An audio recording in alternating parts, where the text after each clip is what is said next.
Welcome back everyone. Welcome to civil services study number 283 UPSC CSC 2020। तो चलिए start करते हैं। फोकस करेंगे समसामयिकी करंट अफेयर्स के प्रश्नों पर। देखिए, इन सभी टेस्ट की एक टेस्ट सीरीज़ की प्लेलिस्ट बना रखी है। वहाँ पर आप टेस्ट नंबर 1 से लेकर टेस्ट नंबर 283 तक पहुँच सकते हो। लिंक डिस्क्रिप्शन बॉक्स में है। करंट अफेयर्स की पीडीएफ पाने के लिए टेलीग्राम चैनल को ज्वाइन कर लीजिएगा, उसका भी लिंक डिस्क्रिप्शन बॉक्स में मिल जाएगा। तो क्वेश्चन नंबर 1 है, भारतीय संविधान के अनुसार संवैधानिक पीठ के संदर्भ में निम्न कथनों पर विचार कीजिए। देखिए, अनुच्छेद 143 में राष्ट्रपति के सर्वोच्च न्यायालय से परामर्श संबंधी प्रावधान किए गए हैं और संवैधानिक पीठ में मामलों की सुनवाई के लिए कम से कम 5 न्यायाधीश होते हैं। केशवानंद भारती केस में गठित संवैधानिक पीठ में 13 न्यायाधीश थे। जो भी प्रश्न होगा किसी न किसी तरह से करंट से रिलेट होगा। तो देखिए, बिल्कुल संवैधानिक पीठ की चर्चा भारतीय संविधान के अनुच्छेद 143 में राष्ट्रपति के सर्वोच्च न्यायालय से परामर्श संबंधी प्रावधान किए गए हैं और संवैधानिक पीठ में मामलों की सुनवाई के लिए कम से कम 5 न्यायाधीश होते हैं। करेक्ट है ये भी। केशवानंद भारती केस में गठित संवैधानिक पीठ में 13 न्यायाधीश थे, तो कम से कम 5 होते हैं और ज़्यादा से ज़्यादा हो सकते हैं, जैसे 13 थे इसमें। तो करेक्ट है तीनों के तीनों स्टेटमेंट। सी डी हो जाएगा इसका आंसर। तो देखिए, अनुच्छेद 143 में राष्ट्रपति के सर्वोच्च न्यायालय से परामर्श संबंधी जो प्रावधान किए गए हैं और भारतीय संविधान के अनुच्छेद 145 के तीसरे के अनुसार संविधान की व्याख्या के रूप में यदि कानून का कोई सारवान प्रश्न निहित हो तो उसका विनिश्चय करने अथवा अनुच्छेद 143 के अधीन मामलों की सुनवाई के प्रयोजन के लिए संवैधानिक पीठ का गठन किया जाएगा, जिसमें कम से कम 5 न्यायाधीश होंगे।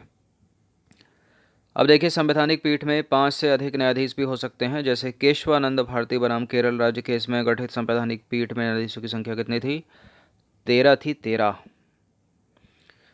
क्वेश्चन नंबर 2 है, ऊषा गांगुली के संदर्भ में निम्न कथनों पर विचार कीजिए। 3 स्टेटमेंट है ऊषा गांगुली के संदर्भ में, कौन सा सही है इसमें? देखिए, ऊषा गांगुली को वर्ष 1998 में निर्देशन के लिए संगीत नाटक अकादमी पुरस्कार से सम्मानित किया गया। इन्हें पश्चिम बंगाल राज्य द्वारा गुड़िया घर नाटक के लिए, इनका नाटक का नाम है गुड़िया घर नाटक के लिए, इनको सर्वश्रेष्ठ अभिनेत्री के रूप में भी सम्मानित किया गया। इनका संबंध बंगाली थिएटर से रहा है। तो उषा गांगुली के संदर्भ में पहला करेक्ट है, संगीत नाटक अकादमी से इनको पुरस्कृत किया गया था 1998 में। गुड़िया नाटक के लिए इनको पश्चिम बंगाल की सरकार ने सर्वश्रेष्ठ अभिनेत्री के रूप में भी सम्मानित किया। इनका संबंध बंगाली थिएटर से रहा है, ये गलत है स्टेटमेंट, हिंदी थिएटर से रहा है। अच्छा, ऐसा प्रश्न अगर यूपीएससी सिविल सेवा में आ जाए तो क्या ये स्टेटमेंट गलत हो सकता है? इसको तो गलत करेंगे नहीं ये। इसको गलत तब करेंगे या पश्चिम बंगाल का जब पीसीएस का पेपर अगर उसमें आए प्रश्न तो। बाकी यहाँ हेरफेर हो सकता है थोड़ा, क्योंकि राष्ट्रीय स्तर पर है और यहाँ हो सकता है बंगाली की जगह उर्दू, तेलुगु, तमिल, कन्नड़, कुछ भी।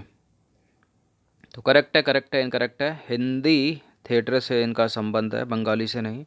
तो केवल 1 और 2 सही है यहाँ पर। तो प्रसिद्ध देखिए, अब मुद्दा क्या है, प्रसिद्ध रंगकर्मी उषा गांगुली का भी 75 वर्ष की उम्र में हाल ही में निधन हो गया है। और उषा गांगुली का जन्म हुआ था 1945 में राजस्थान के जोधपुर में और उन्होंने अपनी शिक्षा कलकत्ता से पूरी की और कलकत्ता से शिक्षा पूरी करने के पश्चात उन्होंने कलकत्ता को ही अपने कार्यक्षेत्र के रूप में चुना और वहीं हिंदी थिएटर को वहां उन्होंने स्थापित किया। उषा गांगुली को वर्ष 1998 में, तो गलत है इसलिए तीसरा, बंगाली ने हिंदी थिएटर। उषा गांगुली को वर्ष 1998 में निर्देशन के लिए संगीत नाटक अकादमी पुरस्कार से इनको सम्मानित किया गया है और इसके अतिरिक्त उन्हें पश्चिम बंगाल राज्य द्वारा गुड़िया इनका नाटक के लिए सर्वश्रेष्ठ अभिनेत्री के रूप में सम्मानित किया गया था। क्वेश्चन नंबर 3 है, विश्व प्रेस स्वतंत्रता सूचकांक 2020 के संदर्भ में निम्न कथनों पर विचार कीजिए। ये प्रश्न मोस्ट इंपॉर्टेंट है सभी परीक्षाओं के लिए। इस सूचकांक में फिनलैंड को पहला स्थान और भारत को 145वां स्थान प्राप्त हुआ है। यह जो सूचकांक है वो रिपोर्टर्स विदाउट बॉर्डर नामक गैर सरकारी संस्थान द्वारा जारी किया जाता है। उपरोक्त में से कौन सा सही नहीं है बताना है। देखिए, विश्व प्रेस स्वतंत्रता सूचकांक रिपोर्टर्स विदाउट बॉर्डर नामक गैर सरकारी संस्थान के द्वारा जारी किया जाता है। करेक्ट है ये। 2020 में इंडिया का 142वां स्थान है, 142वां स्थान है, ना कि 145वां, गलत है। और इस सूचकांक में पहला स्थान फिनलैंड का नहीं है, नॉर्वे का लगातार दूसरी बार। 2019 में भी नॉर्वे पहला, 2020 में भी पहला। फिनलैंड का दूसरा है, तीसरे पर डेनमार्क है, तो गलत ढूंढना है, पहला गलत है। तो हाल ही में 180 देशों के विश्व प्रेस स्वतंत्रता सूचकांक वर्ल्ड प्रेस फ्रीडम इंडेक्स 2020 में भारत जो है 142वें स्थान पर है, जबकि बीते वर्ष भारत कहाँ पर था, 140वें स्थान पर था। दो स्थिति खराब हो गया। इस सूचकांक में पहले स्थान पर नॉर्वे है, वो वर्ष 2019 में भी नॉर्वे प्रथम स्थान पर ही था। इसके अतिरिक्त दूसरा स्थान जो है वो फिनलैंड को मिला है, और तीसरे स्थान पर कौन है, डेनमार्क। विश्व प्रेस स्वतंत्रता सूचकांक प्रत्येक वर्ष रिपोर्टर्स विदाउट बॉर्डर द्वारा जारी किया जाता है। विश्व प्रेस स्वतंत्रता सूचकांक का प्रथम संस्करण वर्ष 2002 में प्रकाशित किया गया था। क्वेश्चन नंबर 4 है, एंथोरियम पौधे के संदर्भ में निम्नलिखित कथनों पर विचार कीजिए और बताइए कि कौन सा सही है। एंथोरियम पौधा फॉर्मल्डिहाइड, अमोनिया, टॉल्यूइन, जाइलिन और एलर्जी जैसे हानिकारक वायुजन्य रसायनों को हटाते हुए आपकी वायु को शुद्ध करने का कार्य करता है। नासा ने इसे हवा शुद्ध करने वाले पौधे की सूची में रखा है।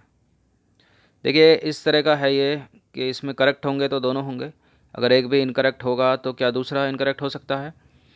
और बात आती है नासा ने इसे कहा है या फिर इसरो ने कहा है या किसी और संस्था ने कहा है। तो एंथोरियम पौधे के संदर्भ में यहाँ फिलहाल दोनों के दोनों करेक्ट हैं। हवा शुद्ध करने वाले पौधे के रूप में सूचीबद्ध किया गया है इसको नासा ने, तो सी हो जाएगा इसका, तो दोनों करेक्ट हैं। तो देखिए एंथोरियम उपयोग घरों के भीतर सजावटी पौधे के रूप में इसका किया जाता है। एंथोरियम का उपयोग कर देते हैं ना इसको। देखिए ये दिखने में सुंदर होने के साथ साथ आसपास की हवा को शुद्ध करने का भी कार्य करते हैं, और formaldehyde, ammonia, toluene, xylene, allergy जैसे हानिकारक वायुजन्य रसायनों को हटाते हैं। हवा के जहरीले पदार्थों को हटाने की विशेषता के कारण नासा ने इसे हवा शुद्ध करने वाले पौधों की सूची में रखा है, और इस तरह के प्रश्न यूपीएससी के फेवरेट हैं। क्वेश्चन नंबर 5 है, यह एक प्रमुख ग्रीन हाउस गैस है। वाष्पोत्सर्जन और वाष्पीकरण के द्वारा वायुमंडल में इसकी सांद्रता में वृद्धि होती है। इसकी सांद्रता प्रत्येक मौसम और प्रत्येक क्षेत्र में अलग अलग होती है। इनमें से किसी एक की बात हो रही है। इसमें आपतित और निर्गमित दोनों विकिरणों को अवशोषित करने की क्षमता पाई जाती है, जिसके कारण पृथ्वी को गर्म बनाए रखने में प्रमुख योगदान करता है ये। उपर्युक्त परिच्छेद निम्नलिखित में से कौन सी ग्रीन हाउस गैस को वर्णित करता है। क्या इसका उत्तर कार्बन डाइऑक्साइड है क्या, या फिर क्लोरोफ्लोरोकार्बन है, या फिर वेपर प्रेशर जल वाष्प है, या फिर नाइट्रोजन ऑक्साइड। चलिए नाइट्रोजन ऑक्साइड को एलिमिनेट करते हैं, बताइए क्या होगा इसका आंसर। इसकी सांद्रता में वृद्धि होती है। इसकी सांद्रता प्रत्येक मौसम और प्रत्येक क्षेत्र में भिन्न भिन्न होती है। सोचिए क्या हो सकता है ये है जलवाष्प, वेपर प्रेशर, सी। तो जलवाष्प सबसे प्रमुख ग्रीन हाउस गैस है, किंतु इसका जीवन काल बहुत कम, लगभग 10 दिन का होता है। यह वायुमंडल में उपस्थित ऐसी परिवर्तनशील गैस है जिसकी मात्रा ऊंचाई में वृद्धि के साथ कम होती जाती है, और विषुवत रेखा मतलब भूमध्य रेखा इक्वेटर से ध्रुवों की ओर जलवाष्प की मात्रा घटती जाती है। इसकी सांद्रता प्रत्येक मौसम और प्रत्येक क्षेत्र में होती है अलग अलग। यह आपतित और निर्गमित दोनों सौर विकिरण को अवशोषित करती है। क्वेश्चन नंबर 6 है, राष्ट्रीय कार्यक्रम है। कार्यक्रम का नाम है विद्यादान 2.0। देखिए विद्यादान 2.0 कार्यक्रम की शुरुआत इलेक्ट्रॉनिक लर्निंग सामग्री योगदान के लिए की गई है। यह जो कार्यक्रम है वो कोविड-19 से उत्पन्न स्थिति के कारण केवल स्कूली बच्चों के लिए है, उच्च शिक्षा के विद्यार्थियों के नहीं। एक तरह से लॉकडाउन में घर बैठे पढ़ने के लिए हैं। तो विद्यादान 2.0 कार्यक्रम की शुरुआत ई लर्निंग सामग्री योगदान के लिए की गई है, करेक्ट है। दूसरा वाला इनकरेक्ट है क्योंकि ये स्कूली शिक्षा के बच्चों के लिए भी है और उच्च शिक्षा के विद्यार्थियों के लिए भी है, तो इसका आंसर हो जाएगा केवल एक। तो केंद्रीय मानव संसाधन विकास मंत्री श्री रमेश पोखरियाल निशंक ने इलेक्ट्रॉनिक लर्निंग सामग्री के लिए नई दिल्ली में विद्यादान कार्यक्रम शुरू किया। यह जो कार्यक्रम है विशेष रूप से कोविड-19 से उत्पन्न स्थिति की पृष्ठभूमि में छात्रों के लिए ई लर्निंग कंटेंट की बढ़ती आवश्यकता और स्कूली शिक्षा के साथ डिजिटल शिक्षा को एकीकृत करते हुए संवर्धित शिक्षा की तत्काल आवश्यकता के कारण शुरू किया गया है और ये दोनों के लिए है, दोनों स्कूली बच्चों के लिए भी और उच्च शिक्षा के लिए भी। क्वेश्चन नंबर 7 है, निम्नलिखित में से कौन सुमेलित है? यूपीआई सुना होगा आपने, बहुत सारे ट्रांसफ़र भी किए होंगे इससे, आईएमपीएस और आरटीजीएस। इनके सामने कुछ कुछ लिखा, बताइए करेक्ट है क्या? यूपीआई के सामने जैसे लिखा है, कई बैंक अकाउंट को एक मोबाइल एप्लीकेशन के जरिए रकम ट्रांसफ़र करने की इजाज़त देता है। आईएमपीएस ये आपको तुरंत फ़ंड ट्रांसफ़र करने की इजाज़त देता है और इसका अपर ट्रांसफ़र लिमिट 2 लाख रुपये है। आरटीजीएस इसके माध्यम से 2 लाख रुपये से बड़ी रकम ट्रांसफ़र कर सकते हैं और आरटीजीएस ट्रांसफ़र के लिए कोई अपर लिमिट ही नहीं है। देखिए पहला भी करेक्ट है, इसमें दूसरा भी करेक्ट है, तीसरा भी करेक्ट है, सारे के सारे करेक्ट हैं। तो इसका आंसर क्या हो जाएगा? ऑप्शन नंबर डी, उपरोक्त सभी। चलिए एक एक करके देखते हैं।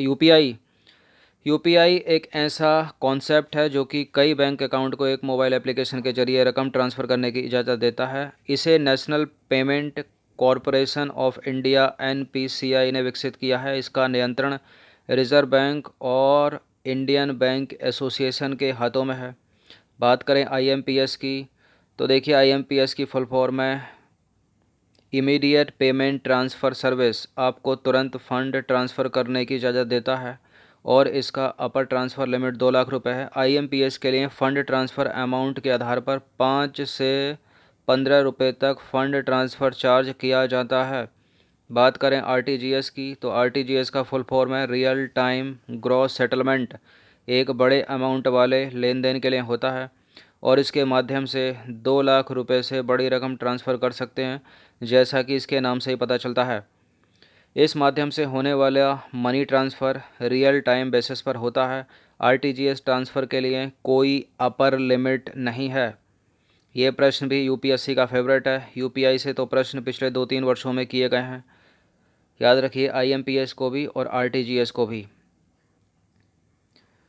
और वैसे याद रखिए ना, ये तो आपके दैनिक जीवन में होने वाली चीज़ों को भी आसान बनाता है ना, और इतना तो पता होना चाहिए। चलिए डंपिंग बता दीजिए, क्या है डंपिंग? इलेक्ट्रॉनिक कचरे का सूक्ष्मजीवियों के द्वारा निपटान है क्या? रेडियो एक्टिव कचरे का निपटान है। किसी देश द्वारा दूसरे मुल्क में अपने उत्पादों को लागत से भी कम दाम पर बेच देना है डंपिंग। या फिर किसी देश द्वारा अपने ही देश में अपने उत्पादों को लागत से भी कम कीमत पर बेच देना है डंपिंग। क्या है डंपिंग? देखिए डंपिंग है किसी देश द्वारा दूसरे मुल्क में अपने उत्पादों को लागत से भी कम कीमत पर बेच देना, तो बी हो जाएगा इसका उत्तर। तो किसी देश द्वारा दूसरे मुल्क में अपने उत्पादों को लागत से भी कम दाम पर बेचने को कहा जाता है डंपिंग। इससे घरेलू उद्योगों का सामान महंगा पड़ने के कारण वे बाजार में पिट जाते हैं। सरकार इसे रोकने के लिए निर्यातक देश में उत्पाद की लागत और अपने यहाँ मूल्य के अंतर के बराबर शुल्क देती है। इसे ही डंपिंग रोधी शुल्क यानी एंटी डंपिंग ड्यूटी कहा जाता है। क्वेश्चन नंबर 9 है, अमेरिकी अंतरिक्ष एजेंसी नासा ने घोषणा की है कि वे 2011 के बाद अब आने वाला जो अगला महीना है यानी 27 मई 2020 को एक बार फिर अमेरिका की धरती से अमेरिकी रॉकेट के जरिए अमेरिकी अंतरिक्ष यात्रियों को लॉन्च करेगा। इस अभियान के लिए नासा ने 2 अनुभवी अंतरिक्ष यात्रियों का चयन किया है, जो एलन मास्क की कंपनी स्पेस एक्स द्वारा बनाए गए फॉल्कन 9 रॉकेट से अंतर्राष्ट्रीय स्पेस स्टेशन के लिए उड़ान भरेंगे। इन वैज्ञानिकों का नाम बता दीजिए क्या क्या है? कौन है ये 2 वैज्ञानिक? क्या जेम्स पीबल्स और मिशेल मेयर, क्या जिम ब्रेडेनस्टाइन और एलएस जॉर्ज, या फिर रॉबर्ट बेहकिन और डगलस हर्ले, या फिर दीदेयर क्यूलोस और डगलस हर्ले? क्या नाम है इनका? देखिए जेम्स पीबल्स और मिशेल मेयर ये तो है नहीं, इनको तो नोबेल प्राइज़ मिला था ना फिजिक्स का। दीदेयर क्यूलोस और डगलस हर्ले हैं, लेकिन दीदेयर क्यूलोस नहीं है, ये भी गलत है, इनको भी फिजिक्स का नोबेल मिला है। और इसमें एलएस जॉर्ज नहीं है, ये भी गलत है। डगलस हर्ले हैं, एक एस्ट्रोनॉट का नाम डगलस हर्ले है और दूसरे का नाम है रॉबर्ट बेहकिन। डगलस जी हर्ले और रॉबर्ट एल बेहकिन। तो यहाँ फ़िलहाल जो आंसर इसका हो जाएगा ऑप्शन नंबर सी हो जाएगा। याद रखिए इंपॉर्टेंट है प्रश्न। तो अमेरिकी अंतरिक्ष एजेंसी नासा ने घोषणा की है कि वह 27 मई 2020 को स्पेस एक्स के रॉकेट को अंतर्राष्ट्रीय अंतरिक्ष स्टेशन पर भेजेगा और इस रॉकेट के जरिए 2 अंतरिक्ष यात्री भी स्पेस में जाएंगे। लगभग एक दशक के बाद यानी 10 वर्षों के बाद अमेरिका से उड़ान भरने वाला यह पहला रॉकेट होगा जिसमें मानव भी होंगे, जिनके नाम हैं रॉबर्ट एल बैंकेन और डगलस जी हर्ले। क्वेश्चन नंबर 10 है, हाल ही में CSIR ने डेंगू के इलाज में प्रयोग की जाने वाली किस जड़ी बूटी का कोरोना वायरस के मरीजों पर क्लिनिकल ट्रायल की मंजूरी मांगी है? क्या नाम है इसका? देखिए, सिरसी सुपारी तो है नहीं, इसको तो जोग्राफिकल इंडिकेशन मिला है ना। एल्बेंडाजोल भी नहीं है, इसका नाम है झाड़ लता है ये, और इसका नाम है कोक्यूलस हिसरूटस। कोकुलस हिसरूटस एक झाड़ लता। तो क्या है झाड़ लता? कोक्यूलस हिसरूटसिकी। अब देखिए, इस हर्बल बेल का इस्तेमाल अभी जो है मध्य प्रदेश के आदिवासी क्षेत्र में एलर्जी सहित कई बीमारियों के इलाज में किया जाता है। इसके जरिए कोरोना पीड़ितों की रोग प्रतिरोधक क्षमता को बढ़ाया जा सकता है और इस बेल का इस्तेमाल डेंगू के लिए तैयार की जा रही हर्बल औषधि को बनाने में किया जा रहा है। तो हर वो चीज़ कोरोना वायरस से जो रिलेट करती है, कोविड-19 से रिलेट करती है, इम्पोर्टेंट है। यदि उसको हटाने में या उसका कुछ हद तक रोकने में हेल्प करती है, मदद करती है, तो वो फेवरेट है एग्ज़ामिनरों की, पूछी जा सकती है एग्ज़ाम में। तो देखिए, ये 10 प्रश्न थे, इम्पोर्टेंट थे, करंट अफेयर्स के। अच्छे से इसका रिवीजन कर लीजिएगा 1 से 2 बार। धन्यवाद।